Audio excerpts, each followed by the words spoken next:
Alright, these are headers on a cl500.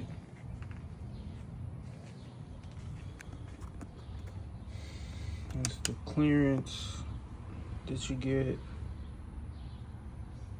You got to take the valve cover off. I painted my valve cover, but you got to take it off.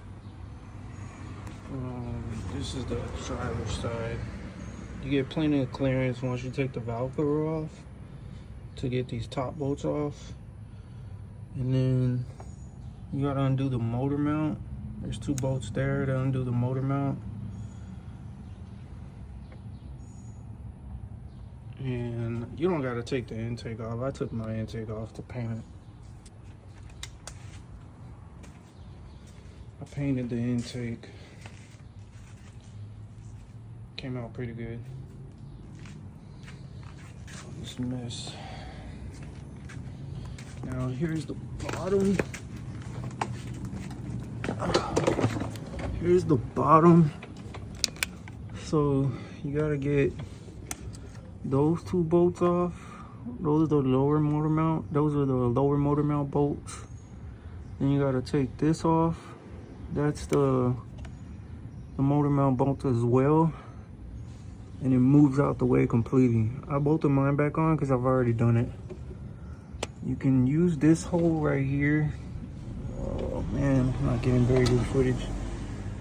So this bracket, let's see. This bracket here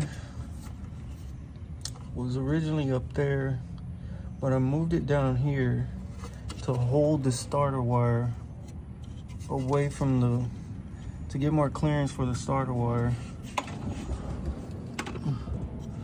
It gives you plenty of clearance. Let me get the light. Let's see. Gives you plenty of clearance when you put the headers on. So move that bracket down to this bolt.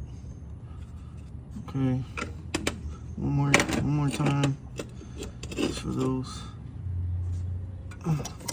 This bracket is up on this bolt right here.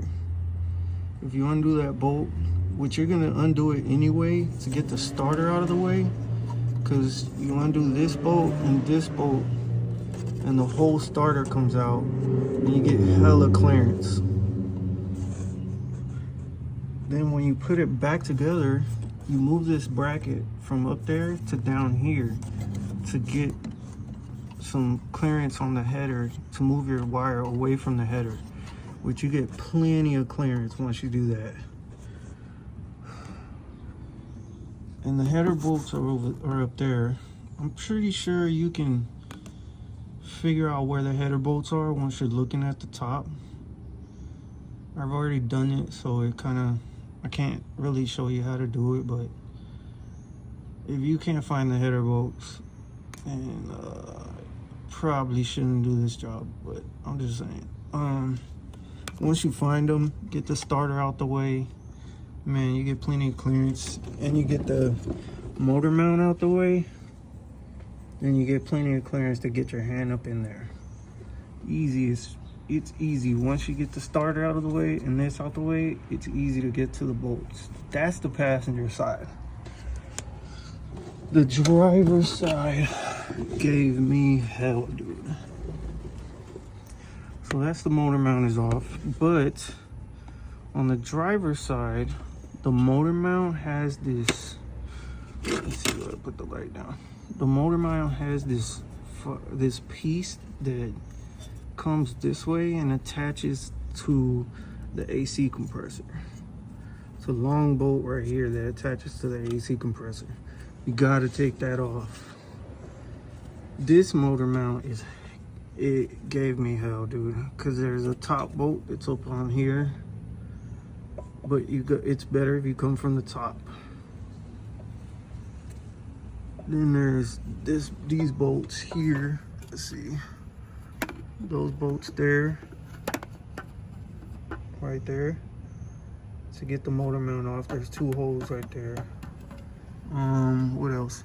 You gotta move this line out the way, which is in the way, and it's very stiff. That's this transmission oil line. I unplugged it and undid it from the mounts to get it out the way. That helps. Now I haven't put the header in yet, so I'll do another video when I put the header in, because I feel like this side's gonna give me hell when we put the header in because of the steering shaft.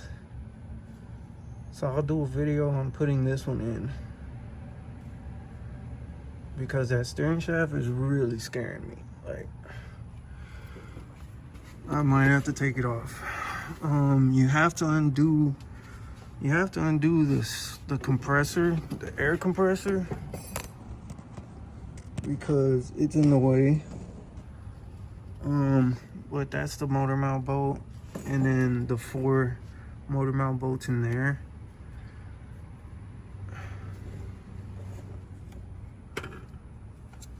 And then once you do that, the motor mount will just be free. You can move it out the way, and you can get up to these bolts right here. Let's see if I can focus. Yeah, you can get to these bolts right here. These up here.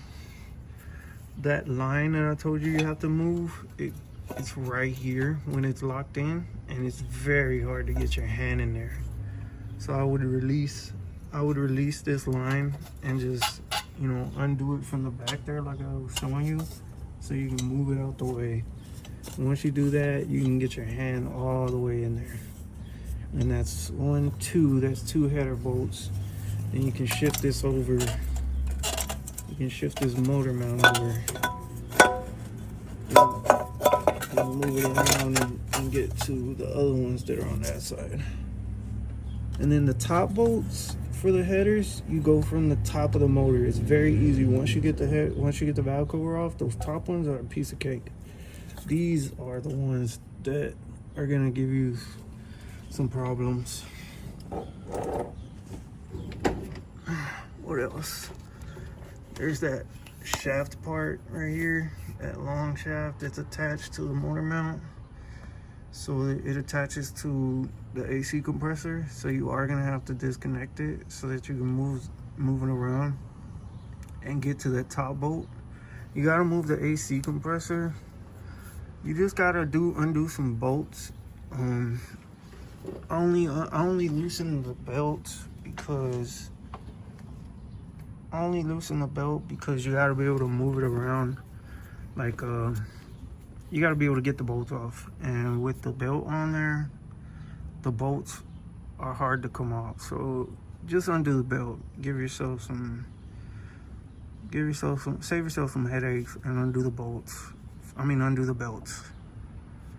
What else? But that long piece right here, like attached to the motor mount, bro. I don't understand why Mercedes did that.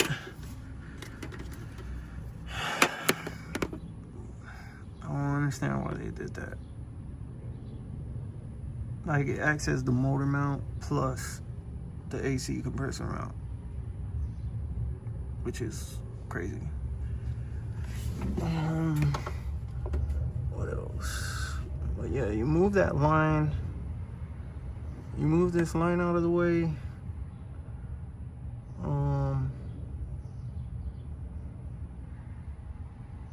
You move this line out of the way, and you can fit your hand in the front. You can get your hand back here to get those bolts up there. It's easy once you get this line out the way. When this line is attached, it's very hard to get your hand in there. So take off that line. There's only gonna be a little bit of oil coming out of there, but it's nothing major. Make sure you top off your oil whenever you do this. What else? Yeah, that's the bottom of the header. That's the header bolts on the bottom, which are very easy to get into.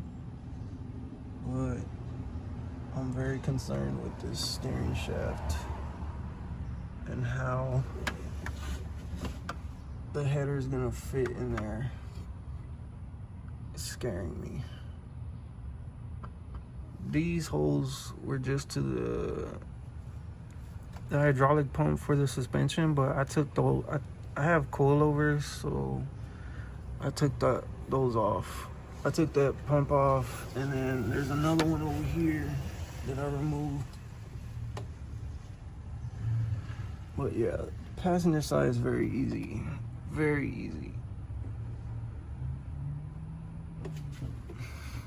Make sure you pay attention to your starter wire, because mine was positioned to where it was very close to the header.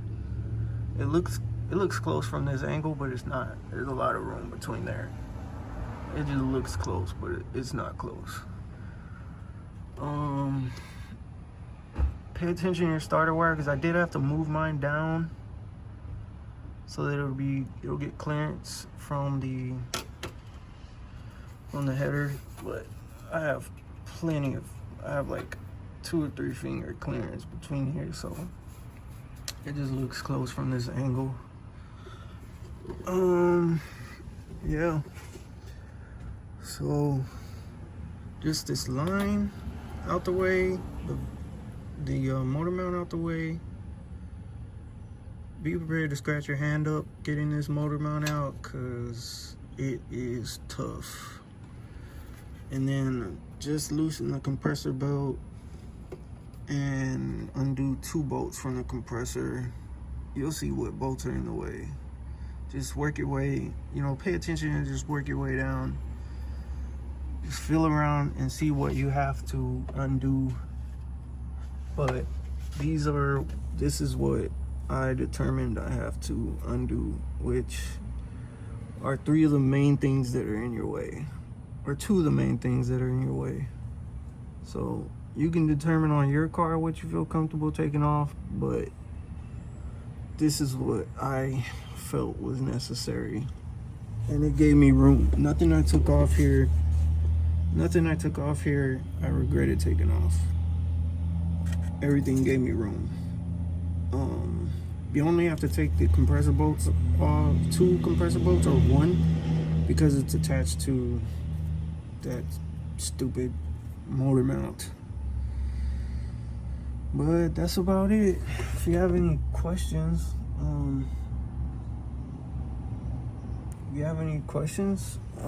just comment down below. And if you want to follow the build, give me a subscription. And yeah, just ask me questions. I'll gladly answer them for you.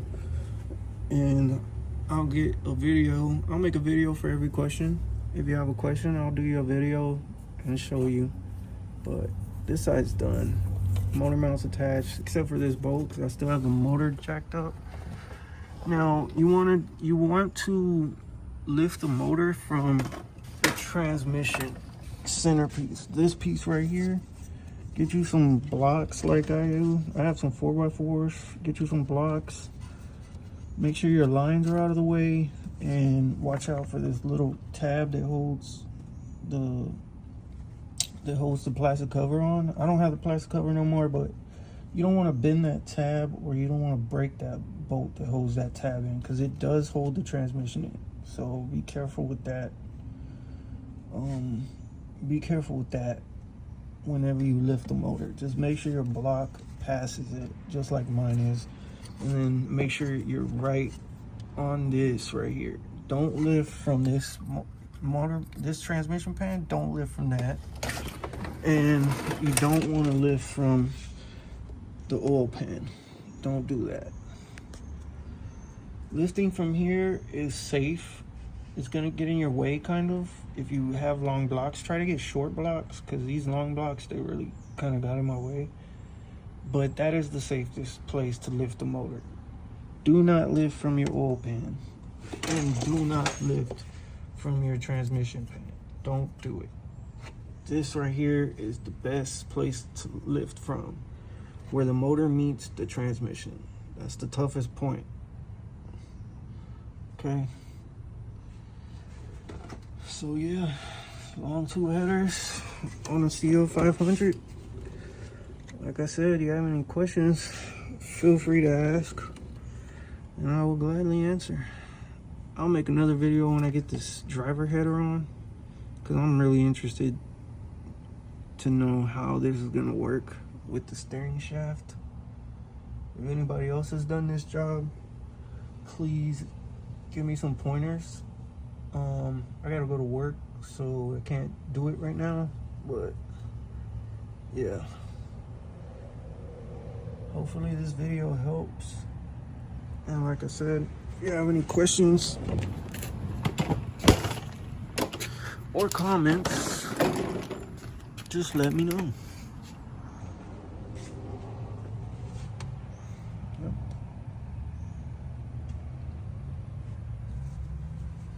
Feel free to like and subscribe. Oh yeah, and if I were you, I'd paint your valve covers because it looks so much better. All right, YouTube. Peace out.